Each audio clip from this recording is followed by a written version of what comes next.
Hi, I'm Heather Telford and I've teamed up with Grafix to create a card and a votive decoration with Dura-Lar matte film and Dura-Bright white film. The Dura-Bright white film is also known as white craft plastic.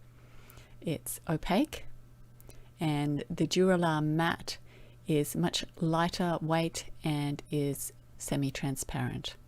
So that one is for the votive decoration.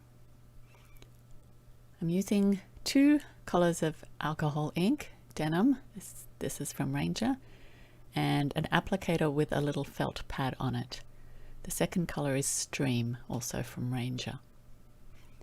I want to cover the whole panel of matte Dura-Lar, so I'm just starting with stripes of color. I'm going to turn this into more of a pattern, but I just wanted to get coverage of the whole area first.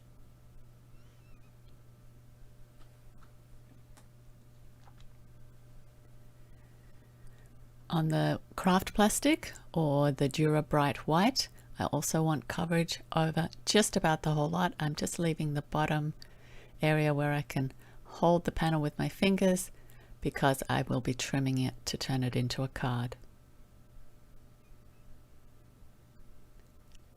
Now that I've got coverage with the alcohol ink all over the panel, I'm turning it into a pattern just by repeat dabbing of the alcohol ink. What that does is creates little dots on the panels, and they continue to spread even after I've tapped the alcohol ink on. It continues to spread on the plastic.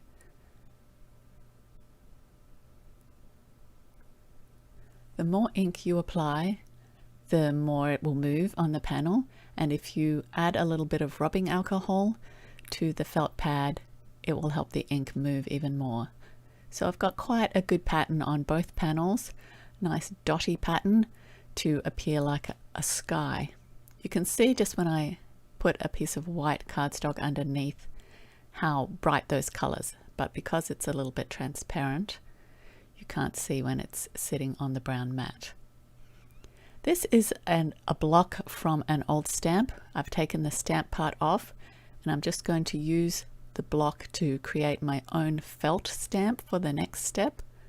I've put really sticky double-sided Sookwang tape on. I've cut a felt snowflake using the Snowflakes die set from Penny Black, and I'm just sticking that onto the really sticky double-sided tape.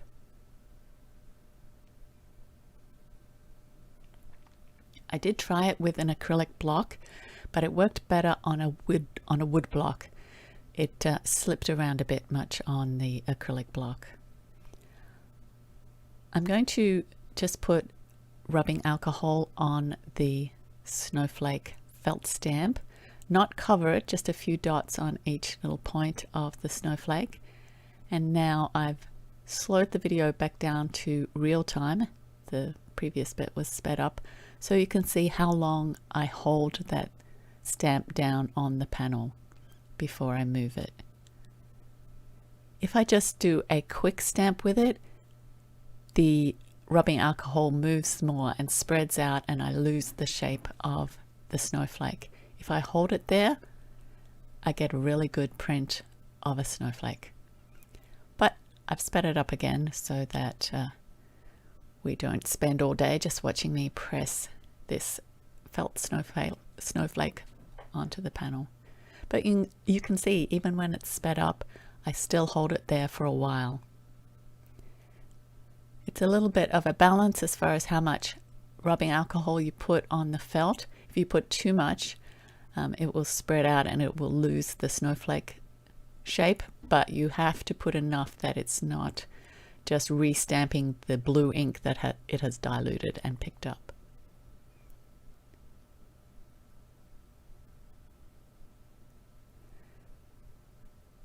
So even though these snowflakes, stamped snowflakes, will continue moving a little bit on both the Dura-Bright white and the Dura-Lar matte, they eventually stop and dry, and I have my snowflake shapes To decorate both the card and the votive surround, I'm going to do some die cutting out of Dura-Bright white, and I'm putting a double-sided adhesive on the back.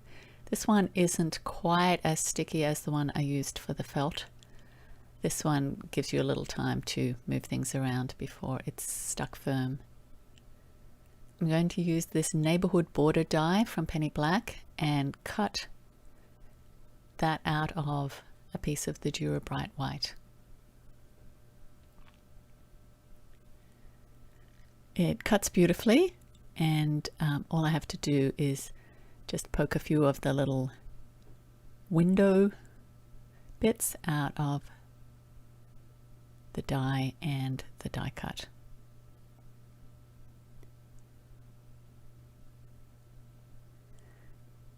The backing peels off, and then to get this lined up, I'm using the Make Art Station from Wendy Vecchi and 2 magnetic rulers to just keep the panel square and then lay down my nice little die cut. For the votive, I cut the die twice from a piece of craft plastic, no adhesive on the back this time, and I just have to cut the area in between the 2 die cuts to join them both together. And again, the white craft plastic cuts really well. I'm just going to put adhesive along the bottom of the die cut. I don't need to have it over the whole die cut for this one, because once the votive surround is made, it won't it doesn't need more than just the base adhesive. Again, to help me to line this up, this time I'm using a scoring board, using that edge so that I can get the alcohol ink panel and the base of my die cuts lined up. And now I just have to put one piece of the strong tape along that edge to hold it in a cylinder shape.